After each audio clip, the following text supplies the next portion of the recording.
నమస్కారం, కేఎన్ఎన్ టీవీకి స్వాగతం. ఇప్పుడు వార్తల్లోకి వెళ్దాం.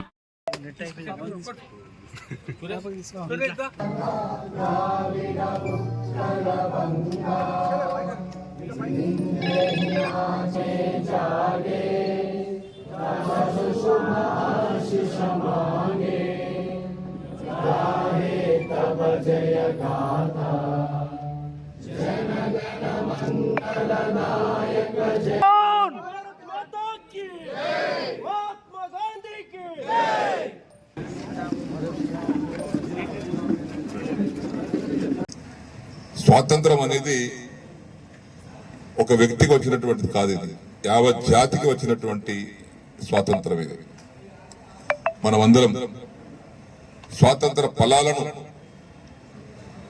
పంచాల్సినటువంటి బాధ్యత ప్రత్యేకంగా ప్రభుత్వాలపైన ఉంటుంది. ప్రభుత్వాలు ఆ ప్రభుత్వమా ఈ ప్రభుత్వమా, ఆ నాయకుడా ఈ నాయకుడు అనే కాకుండా స్వాతంత్ర ఫలితాలను సరి అయిన రీతిలో అందించినప్పుడే ఈ స్వాతంత్రం తెచ్చుకున్న దానికి ఒక పరమార్థం ఉంటుంది. అందుకే ఒకసారి గుర్తు చేసుకోవటానికి ఈరోజు ప్రధానమంత్రి గారు కూడా లాల్ కిలా పైన మాట్లాడారు. ఇప్పుడు ముఖ్యమంత్రి గారు గోల్కొండ కిలా పైన మాట్లాడుతున్నారు. ప్రభుత్వాలు, నాయకులు, అధికారులు ఈ స్వాతంత్రం అనేది ఎందుకోసం వచ్చింది, ఎట్లా వచ్చింది అనేది మనకు అందరికి తెలుసు. వాస్తవానికి బ్రిటిష్ వారు 200 సంవత్సరాలు పరిపాలించిన తర్వాత వారి కబంధస్థాల నుంచి మనం తెచ్చుకున్నాం.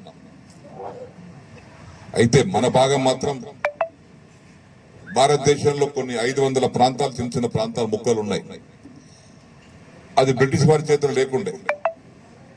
మనం ఉన్నటువంటి ఈ గడ్డ కూడా బ్రిటిష్ వారి చేతిలో లేదు, నిజాం ప్రభుత్వం చేతిలో ఉండే, ఒక రాజు చేతిలో ఉండే. ఈ ప్రాంతాన్ని బ్రిటిష్ వారు పరిపాలించలేదు, నిజాం రాజులు పరిపాలించారు. భారతదేశాన్ని మొత్తానికి స్వాతంత్రము ఈరోజు 15 ఆగస్టు 1947 వస్తే ఈ తెలంగాణ గడ్డకు, ఈ నాందేడ్ వరకు, అటు బళ్ళారి వరకు ఉన్నటువంటి ఈ గడ్డకు 17 సెప్టెంబర్ 1945 వచ్చింది మనకు. ఈరోజు స్వాతంత్రం రాలే మనకు. 1948 17 సెప్టెంబర్కి వచ్చింది. ఆనాడు ఉన్నటువంటి కేంద్ర గృహ మంత్రి, హోంమంత్రి గారు సర్దార్ వల్లభాయ్ పటేల్ నెహ్రూ గారి ఆదేశాల మేరకు హైదరాబాద్కు వచ్చి నిజాం ప్రభుత్వం ఒప్పించి, ఇక మీరు మీ పరిపాలన మానుకొని ఈ గడ్డను కూడా భారత స్వాతంత్రంలో కలపాలి అని చెప్పేసి వారిని నచ్చజెప్పి 17 సెప్టెంబర్ నాడు మనం కూడా భారత స్వాతంత్రంలో కలిసాం. మనం అప్పటి నుంచి మనకు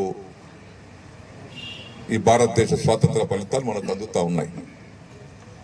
స్వాతంత్ర ఫలితాలు ఏదో ఊరికే మొక్కుబడి కాదు. ఇది ఈరోజు నాలుగు ముచ్చలు మాట్లాడుతున్నానంటే బాధ్యత ఉంది కాబట్టి నేను మాట్లాడాలి, మీరు చెప్పాలి కూడా 4 విషయాలు. ఇప్పటికి మనం అందరం కలిసి, అధికారులు, నాయకులు, ముఖ్యంగా ఆయన గ్రామ సర్పంచ్ కావచ్చు, లేకుంటే మున్సిపల్ చైర్మన్ కావచ్చు, ఎంపీపీ కావచ్చు, జడ్పీటీసీ కావచ్చు, ఎమ్మెల్యే కావచ్చు, ఎంపీ కావచ్చు, మంత్రి కావచ్చు, ముఖ్యమంత్రి కావచ్చు, ప్రధానమంత్రి కావచ్చు, ఎవరైనా కావచ్చు,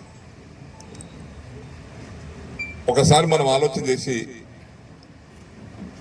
మనతో పాటు స్వాతంత్రం తీసుకున్నటువంటి రాష్ట్రాలు, దేశాలు ఎందుకు డెవలప్ అయినాయి? ఇజ్రాయెల్ కూడా మనతో పాటు స్వాతంత్రం వచ్చింది, ఇంకా కొన్ని దేశాలకు వచ్చినాయి. మనతో పాటు స్వాతంత్రం వచ్చినటువంటి దేశాలు ఎక్కడో ఎందుకున్నాయి, మనం ఇక్కడ ఎందుకున్నాం? ఇంకా స్వాతంత్రం ఇద్దరు ఒకసారి వచ్చింది.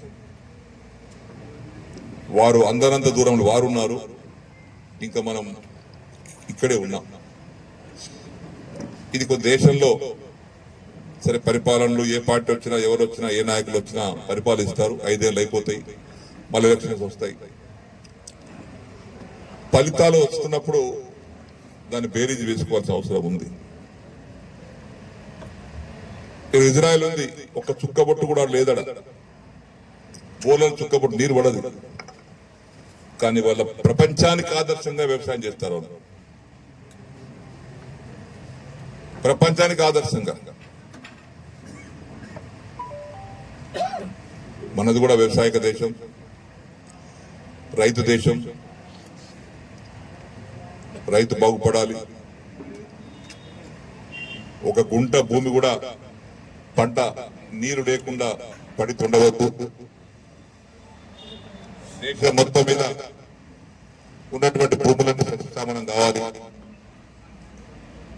మన దేశానికి ఆహార ధాన్యాలను దిగుమతి చేసుకునే గతి పోవాలి. భూమి ఉన్నది, నీరున్నది, వనరులు ఉన్నాయి, భూగర్భ వనరులు ఉన్నాయి, జల వనరులు ఉన్నాయి. ఇతర దేశాలకు మన ఆహార ధాన్యాల కోసం ఏ పంటకైనా చేతి సాపేటువంటి దుస్థితి పోవాలి. ఎందుకు? మనకు అవన్నీ ఉన్నాయి కాబట్టి. పంట పండించే భూమి ఉంది, పంట పండియటానికి కావలసిన నీళ్లున్నాయి, పండించే శక్తి రైతుకుంది. కానీ ఇంకా ఎందుకు కొన్ని ధాన్యాలను దిగుమతి చేసుకుంటున్నాం మనం? ఎక్కడో చిన్న లోపం ఉంది. నీరందకనో, పండిన పంటకు గిట్టుబాటు రాకనో, రకరకాల కారణాల వల్ల రైతు ఉత్సాహంగా పంటలు పండిస్తలేదు. ఆ రైతును ఉత్సాహపరిచేటువంటి రోజు రావాలి. రైతు ఉత్సాహంగా, సంతోషంగా, హాయిగా తలవెత్తుకుని తిరిగేటువంటి రోజు రావాలి. లేకపోతే ఎప్పుడు కూడా గురుక్కుంటూ ఉండేటువంటి రోజులు పోవాలి. అందుకే రైతు రాజ్యం రావాలి, రైతు క్షేమం కావాలి, రైతు బాగుపడాలి. అన్ని బాగుపడతాయి. రెండవది పేదరికం పోవాలి. మాటలతో పోదది, చేతులతో చేయాలి. ఏదో పథకాలు వస్తున్నాయి, ఆ పథకాలు వచ్చినప్పుడు పథకాలు ఎవరికి అందాలో ఎవరికి అందుతలేవు. ఉన్నవారికి మళ్ళీ అందుతున్నాయి. ఒక కులంలో ఏదో పథకం పెడితే, సబ్సిడీ ఇస్తే ఆ కులం ఉన్నటువంటి పేదవారి దాకా పోతలేవు. ఆ కులం ఉన్నటువంటి పెద్దవారు అనుభవిస్తున్నారు. ఓ సబ్సిడీ వచ్చిందంటే 2 లక్షలు 10 లక్షలు సబ్సిడీ వచ్చిందంటే 4 సబ్సిడీ వచ్చిందంటే అసలు పేదవాడు ఎక్కడ ఉంటాడు ఆయనకు తెలియదు, ఆయనకు అందనంది. ఆ కులం ఉన్నటువంటి పేదవారు వదిలిపెట్టి ఉన్నవారు అనుభవిస్తున్నారు. ఉన్నవారు అనుభవించినప్పటికీ పేదరికం వేడకెళ్ళిపోతుంది. ఆ పేదవాడు పోయి మనం నువ్వు తీసుకోబెట్టా ఇట్లా పని చేసుకుంటా, పేదరికం పోతుంది. బతుకు కుటుంబాలు పేదరికం పోవాలి. విద్యను మనం ప్రోత్సహించాలి, వైద్యాన్ని ఉచితంగా అందించాలి. విద్య, వైద్యం ఉచితం కావాలి. చాలా దేశాల్లో విద్యా వైద్యాలు ఉచితంగా ఉన్నాయి, పైసలు తీసుకోరు. ఎంత ఖర్చు అయినా ప్రభుత్వం భరించుకుంటుంది. రోగాలు చెప్పి రావు, లక్షల రూపాయలు పేదవారు భరించే స్థితిలో లేరు. దాన్ని నిర్మూలించాలి, ప్రక్షాళన చేయాలి.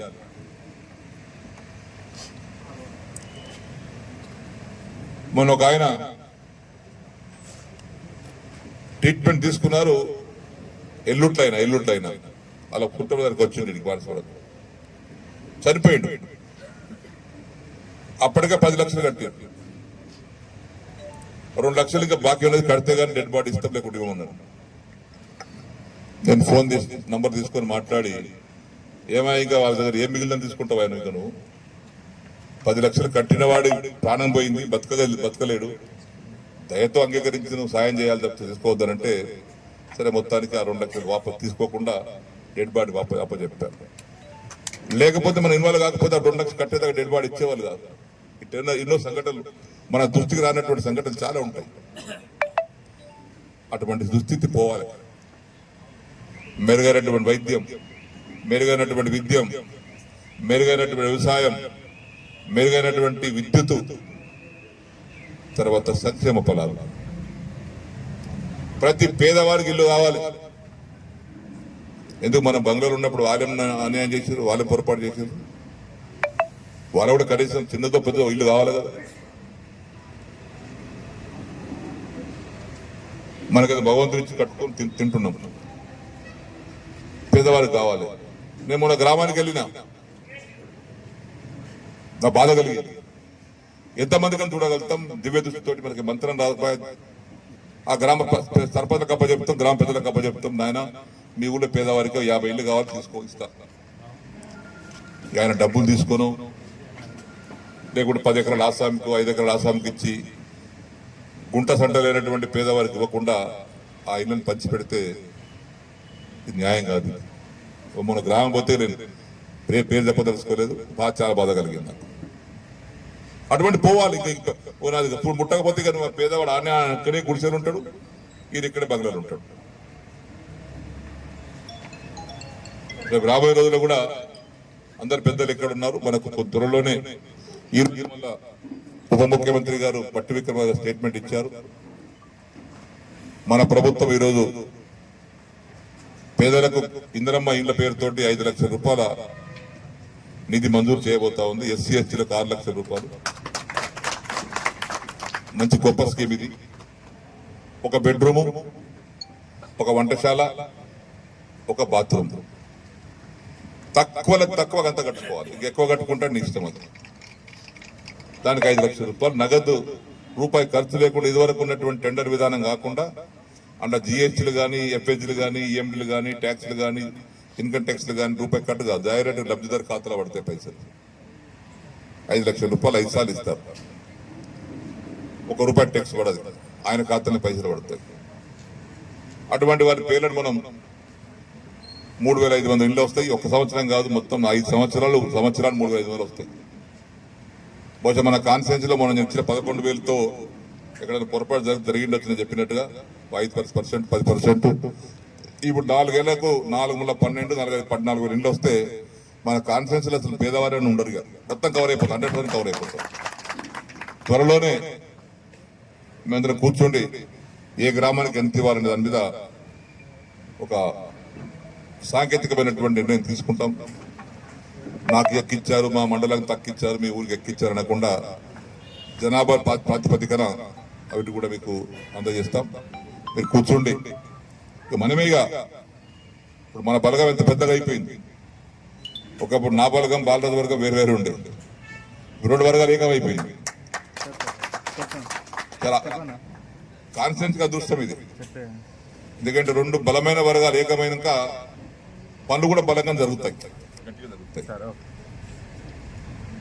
నిన్ననే కోటగిరి మార్కెట్ కమిటీ ఫైల్ అయిపోయింది, జీవో వచ్చేసింది. నిన్న మీరు కూర్చోండి, పెద్దలతో కూర్చోండి, బాన్స్వాడ కూడా ఇచ్చేస్తే అది కూడా తుమ్మల నాగేశ్వర గారు పంపించేసి ముఖ్యమంత్రి గారి ఆదేశాల ప్రకారంగా వారు ఆల్రెడీ చెప్పేశారు. పోచారం సీనన్న గారు వచ్చారు కాబట్టి వారు ఇచ్చిన లిస్టుకే ఆమోదం తెలుపని తుమ్మల నాగేశ్వర గారు చెప్పేశారు ఆయన ఆల్రెడీ. ఈ 4 మార్కెట్ కమిటీ చేసుకుందాం.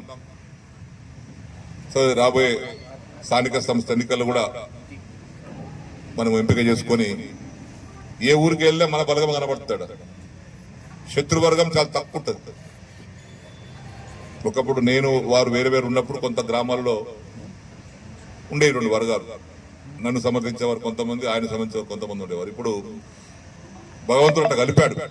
బాన్స్వాడ కాన్స్టిట్యూన్సీ అదృష్టం అంటున్నాయి. అయితే భగవంతుడు కలిపాడు. పదవులు ముఖ్యం కాదు, ఇవాళ మేము కలిసి పనిచేయడంతో ఇప్పుడు ఇంతమంది ఉన్నాం. ఒకప్పుడు అలిసా వేరుంటుండే, లాయక్ కాలిక్ వేరుంటుండే, రోహిత్ వేరుంటుండే, మనం వేరుంటుంటే, మన నిర్ణయాలు వేరుంటుండే, వాళ్ళ నిర్ణయాలు వేరుంటుండే. మనం ఎస్ అంటే వాళ్ళు నో అంటుండే, వాళ్ళు నో అంటే మనం ఎస్ ఉంటుంటే. అది రాజకీయ పరంగా. ఇప్పుడు అది లేదు. ఇప్పుడు అందరం ఎస్ అంటే ఎస్, నో అంటే నోనే. అదా అవతల నోరు మూసుకున్నాడు అంతే. అవతల శక్తి సరిపోదు. వాళ్ళు ఎంత గాలి పట్టుకున్నా, ఎంత మొత్తుకున్నా, ఎంత గెరుకున్నా సరిపోదు. 90% మనమే ఉంటాం గ్రామాలలో. కాబట్టి మనం కూడా అందరం ఏదాన్ని కూడా మనం మనసిప్పి మాట్లాడుకుంటే అన్ని పనులు అవుతాయి. హాయిగా బ్రహ్మాండంగా పనిచేసుకోవచ్చు. పనిచేసే ముఖ్యమంత్రి ఉన్నారు నాకు. నిన్ననే ఒక స్టేట్మెంట్ ఎవరో కేటీఆర్ గారి స్టేట్మెంట్ కొంతమంది ఇక్కడికి వెళ్ళి పోయి మన కొంతమంది ఏదో ఆశ పెట్టుకొని ఇప్పుడు ఏదో అయిపోతామని పోయింది. బాన్స్వాడ ఉప ఎన్నిక వస్తుందట. ఆయన రాత్రి కలబడ్డట్టుంది కేటీఆర్ గారు కూడా. ఎట్లా వస్తుంది? రాజ్యాంగ ప్రకారం గెలిచిన నేను ఇక్కడ 5 ఏళ్ళు ఉంటా. నేను ఉప ఎన్నిక ఎప్పుడు వస్తుంది? రాజీనామా పెడితే వస్తుంది, లేక సస్తే వస్తుంది. నేను సాగకపోతే నేను రాజీనామా పెట్టకపోతుంది. ఉప ఎన్నిక ఎట్లా వస్తుంది? కోర్టుకు పోతారు. సరే, కోర్టు తీర్పు పెట్టుందని తర్వాత ఆలోచన. అది కోర్టు తీర్పు ఏ విధంగా ఉన్నా మళ్ళీ స్పీకర్ తీర్పు అవసరం. పండ ఆఖరికి వచ్చేగల స్పీకరే. కోర్టు తీర్పుని గౌరవిస్తూనే స్పీకర్ గారు వివరిస్తారు. తుది తీర్పు స్పీకర్ గారిది. అవన్నీ ఏం లేక ఇప్పుడు పోయినగా బాధ్యతకు వచ్చేసిందట. ఆ పోయినలకు మోచేతి బెల్లం పెట్టి పంపించేసారు. ఈ పోయిన కూర్చు అప్ప ఇక మేము కూడా పోటీ తయారు కావాలని దుంకుడు వచ్చారు. కళలు కనకండి. ఎప్పుడు వస్తుంది అప్పుడు వస్తుంది. 5 ఏళ్ళకి వస్తే ఎన్నిక జరుగుతుంది, అప్పుడు జరుగుతుంది. 5 ఏళ్లకు జరిగే ఎన్నికల్లో ఇంత బలగం కలిసిన తర్వాత ఇవాళ మనం ప్రయాణం చేస్తే రోడ్డు మీద 10 కిలోమీటర్లు మనమే ఉంటాం. 10 కిలోమీటర్లు మనమే ఉంటాం. ఇక మీకు జాగాడు ఉంటుంది. ఇంకా ఏ గ్రామంకి వెళ్ళినా ఇప్పుడు శంకర్ కూడా ఉన్నాడు. అంతకుముందు రఘు మల్లారెడ్డి వాళ్ళు వేరుంటుండే, శంకర్ వేరుంటుండే. ఇప్పుడు శంకర్ అడ కలిసిన తర్వాత ఇంకోటి వాడు జాగా ఇంత దమ్ము కొడతారు అడవడం. ఒక మాట చెప్తున్నా, అట్లా ప్రతి గ్రామంలో కూడా అట్లున్నది మన బలగం. పాత కొత్త అనిగై బ్రహ్మాండంగా మనకు ఎప్పుడు వచ్చినా ఏదొచ్చినా స్థానిక సంస్థలు వచ్చినా ఏదొచ్చినా మనమే డంక బజార్చి ఫలితం సాధిస్తాం, విజయం సాధిస్తాం. డంక బజార్చుకొని ఏం భయపడ అవసరం లేదు. అది మున్సిపల్ కావచ్చు, కౌన్సిలర్ కావచ్చు, సర్పంచ్ కావచ్చు, ఎంపీపీ కావచ్చు, జడ్పీటీ కావచ్చు, అన్ని మనకు అదనపు శక్తి వచ్చింది. అడిషనల్ పవర్ మనకు ఉన్నదానికి ఆధారం కలిసి పనిచేస్తున్నాం. కాబట్టి ఆ సందర్భంలో ఈ సంక్షేమ ఫలాలు కూడా మనం అందరం పేదవారికి అందే విధంగా చేయాలి. మన గౌరవ ముఖ్యమంత్రి గారితో కలిసిన వెంటనే మంచి నిర్ణయం తీసుకున్నాడు ఆయన. ఇప్పుడు దూప్ సింగ్ అంటుండు, సార్ కాళేశ్వరం పోవాలన్నా అని. అక్కడ అవసరం కాళేశ్వరం అవసరం లేదు, శరీరం ఒక్కర్లేదు. నీ పంటలు పండించే మీద మాది పండిస్తాం. దానికి పొదవ లేదు. అన్ని విధాల ప్రయత్నాలు చేస్తున్నాం, అన్ని చేస్తాం. పంటలు చేతికి వచ్చిన పంటలు బరాబర్ పండిస్తాం.